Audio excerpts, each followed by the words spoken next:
Orgueil et narcissisme.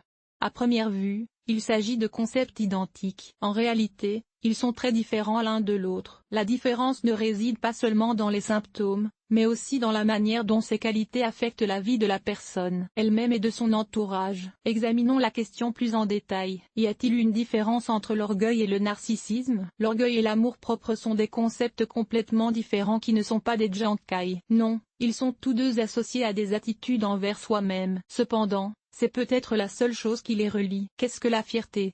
L'orgueil est un trait de caractère qui se révèle en tant que personne et qui consiste à accorder une attention excessive aux opinions sur sa personne. On peut l'exprimer autrement. Il s'agit d'exprimer une opinion à notre sujet, de réévaluer ses propres compétences et d'être très exigeant à l'égard des personnes supérieures. Comme vous pouvez le constater, il existe deux pôles opposés. D'un côté, la fierté est une bonne chose. Elle encourage les gens à poursuivre leurs objectifs avec confiance, à s'engager dans le développement personnel et à améliorer leurs compétences et leurs aptitudes. Une personne qui s'aime a de la dignité. Elle défend toujours son point de vue et occupe une position de leader dans l'équipe. En revanche, l'orgueil excessif rend les gens rogues-fiers. Ils se regardent comme à travers un verre sale et se considèrent comme les meilleurs, les plus intelligents et les plus beaux. En même temps, ils ont besoin des mêmes relations de la part de leurs parents, amis et connaissances. Le narcissisme bourgeois nous montre que l'orgueil est une frontière très mince. Tout ce qu'une personne a de bon dans son caractère disparaît.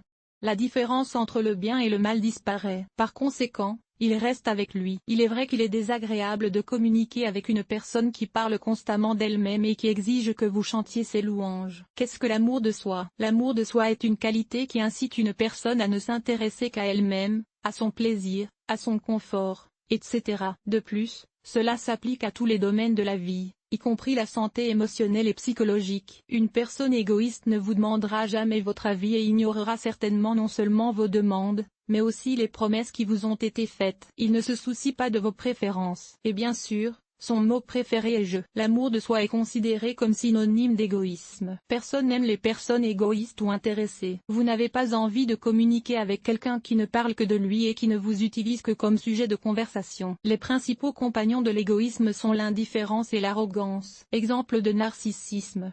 Si l'on parle d'estime de soi saine, les exemples ne manquent pas. Imaginez une personne qui, malgré tout, s'obstine à poursuivre ses objectifs. Le chemin peut être semé d'embûches. Il peut s'agir de difficultés imprévues et inattendues, de situations de force majeure ou de conseils intrusifs de la part d'autres personnes sur ce qu'il faut faire et comment le faire. Une personne qui s'aime et se respecte ira toujours de l'avant, sans prêter attention à son conseiller ou à ce qui se passe autour d'elle. Les exemples de blessures et d'orgueil excessif sont nombreux. Pensez aux personnes qui vous entourent et qui étaient les idoles de votre famille lorsque vous étiez enfant. Elles ont grandi mais n'ont pas appris à se voir correctement. Non seulement elles ne sont pas conscientes de leurs propres défauts, mais elles se mettent en colère face aux critiques et aux commentaires. J'ai connu une personne de ce type dans mon entourage. Aujourd'hui, je ne communique plus du tout avec lui. Toute tentative de regarder différemment dans sa direction ou d'exprimer une opinion était perçue comme une tragédie. Parler de critique n'a aucun sens. Il s'agit simplement d'être différent. Exemple d'égoïsme.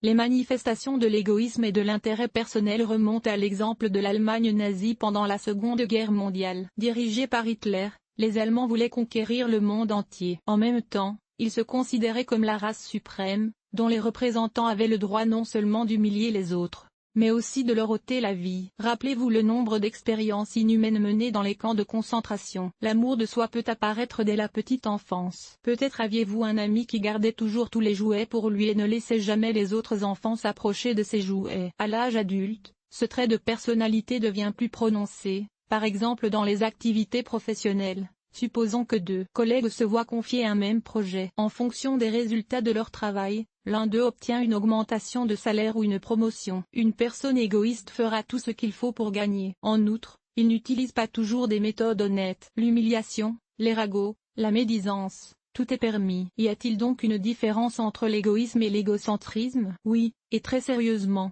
Si la première qualité peut être une motivation pour agir, la seconde ne peut se manifester que de manière négative. La communication avec une personne égoïste est très désagréable. En effet, pour lui, il n'y a que lui, et les autres ne sont pas dignes d'attention.